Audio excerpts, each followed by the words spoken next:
Good morning, beloveds. It dropped into the 40s. The high 40s, but still the 40s. And it's going to be up into the mid 70s today. And by this weekend, it'll be in the high 80s. But hey, we saw 40s for, maybe a couple hours. Tom says that when we went for the bike ride, it was 49. So I layered up. And by the end of it, I was hot, which is normal. So, all right. It is October 17th. Our title is Life Healing 1. Tomorrow we will do Life Healing 2. Our author is Dana Gatlin, and this is from God is the Answer, which is from 1982. She is a Unity author. Again, Life Healing 1. God works for us from within outward, and we cannot always calculate how its beneficence will be manifest, except that it is dependent on full self-surrender to Spirit and absolute trust. During an intense spasm of physical pain, a certain woman was trying to keep her attention on God. Prayer had helped her to endure previous attacks, and she had, to a certain extent, lost her fear that in the midst of one of them she might die. She was straining to remember that God was her life, her physical perfection, her invincible strength. But the contortions of her whole organism seemed to become more violent. Suddenly, she ceased all personal trialing. You gave me my life, she thought, and put it in this body, Spirit, and if you want to take it away, I am not afraid. It is your life. Do what you will with it. I know whatever you do will be good. She felt first a soothing sense of peace in her full surrender. Then, gradually, she felt the terrible physical disturbance amazingly unknotting and smoothing themselves out. Her organism seemed to relax and adjust itself as if under the ministrations of a great, loving, infinitely skilled hand. It must have been that insidious and perhaps unsuspected fears were touched and erased away. I must not ever forget this, thought the grateful woman. O Spirit, teach me how to trust you more and more.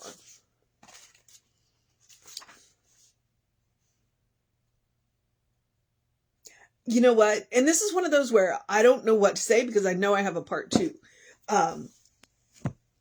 But here's what I will say is I don't ever want that kind of passage. So it'll be interesting to see what she does for the second half to be used as a spiritual bypass. I don't ever want somebody to say, well, if you'll just surrender to God, all your problems will go away. Okay. Yeah. While that is true, the first line she said is, we don't know how it'll manifest. Especially since one of the healings is death. You want all your problems to go away. I mean, you could very easily end up with a whole nother set of problems on the other side. Because one of the things she was afraid of, she was going to die. Okay. And there are people who are dealing with situations where, in terms of the body, their body is done, and that is the healing. But then there are also, because I made it a point to talk about yesterday, the chronic situation that I'm dealing with. And in joining the support group, one of the things that I found is I'm actually managing my situation pretty well. Every time I see a new post, I'm like, oh, okay. You know what? I'm managing my situation pretty well. And it comes back to that positive attitude. And I'm also not dealing with violent spasms. So, just unexpected spasms. But in this situation, there's far more going on. If she's having violent physical spasms, it's affecting her whole life. It is affecting her ability to even probably leave her house. Much less, if you're going to have violent spasms, you can't be trusted with sharp objects. um, like I spilled my tea all over myself a couple of nights ago, and it was because I was tired, and I didn't get a good grip on it, and so, and I get where she's coming from. And so in situations like that, yeah, we got to learn to surrender. And in situations like I'm in, yes, I've got to learn to surrender. I've got to surrender all fear and all doubt, that I can do this. I don't believe that God gave me this situation, that God gave me, I don't. It's genetics. It happens. It's most likely genetics. And it's related to hormones and all this other stuff. And so I'm definitely not going to blame God for it. I'm not going to blame myself for it. The more I learn, the more I'm finding out, okay, you know what? I'm actually doing a pretty good job here. So, but,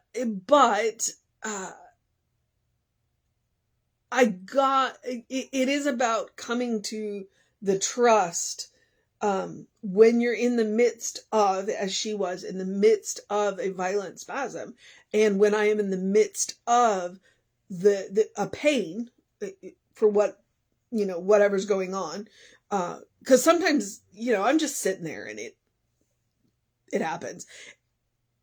That's when fear does crop up. That is exactly when fear does crop up. And that's when we have to turn. That's when we have to turn. So when the fear crops up due to the stimulus of, in her and our case, pain, when the fear crops up, that's when we have to turn to God and go, you know what?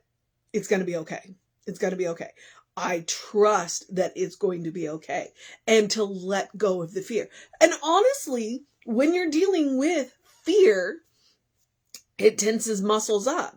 And so anybody with chronic pain, most likely that's just gonna make the pain worse. So when we turn to God and trust God and are able to, because sometimes we're willing and not always able. Sometimes we're not willing to let go of the fear. We will relax. When we can let go of the fear of what's going to happen, we will relax. And it does help with the pain.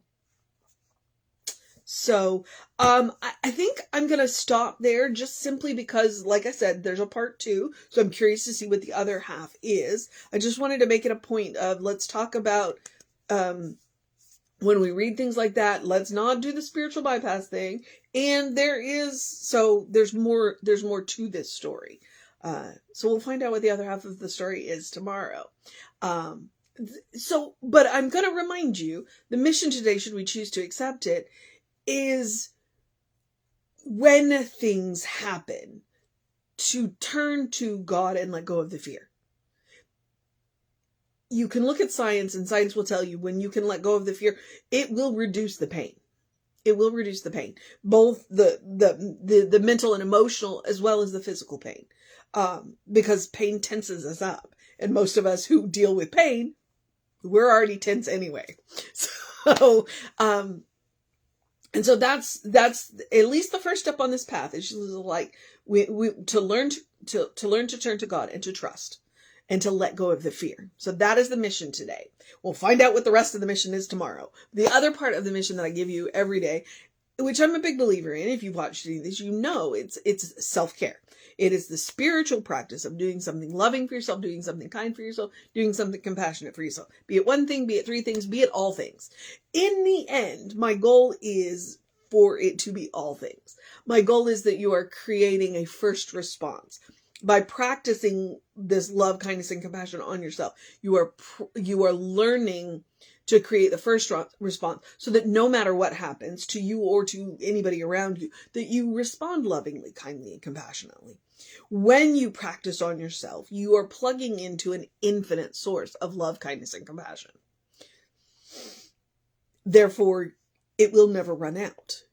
It's not from you, it's through you. And that's the beautiful thing about love, kindness, and compassion. And it can be as simple as taking a deep breath before you speak. And as much as, straight up taking a vacation. Take a walk, take a nap, take a break. Eat dessert first. I say that, and I mean two things by that. One, I literally do mean eat dessert first. I'm a big believer that chocolate can be the first step to fixing anything. It is a health food. I had a doctor say that. Repeat after me. Chocolate is a health food. But it's also a reminder our life is a special occasion. Don't save the good stuff. Go ahead and go out of your way now to make the ordinary extraordinary. Wear the fancy clothes. Use the fancy dishware. Just do it a little more often. A little more often. Burn those nice candles now before they get dusty and sticky and don't smell the way they did when we bought them. All right. And it's kind of that oxygen mask thing on the airplane. Put your oxygen mask on before you help your neighbor. You can't pour from an empty cup. So take care of yourself. Practice love, kindness, and compassion on yourself. I do say I want you to create the habit. You are your own best test subject, but more importantly, you deserve your own love. You deserve your own kindness. You deserve your own compassion. All right. So practice on yourself. And I also want to remind you that joy is a quality of God. Therefore, joy is a quality of you. No matter what is going on in your life, no matter what is going on in the world, you still deserve joy. Please make room for that joy. Make room for the joy. Whatever it looks like for you.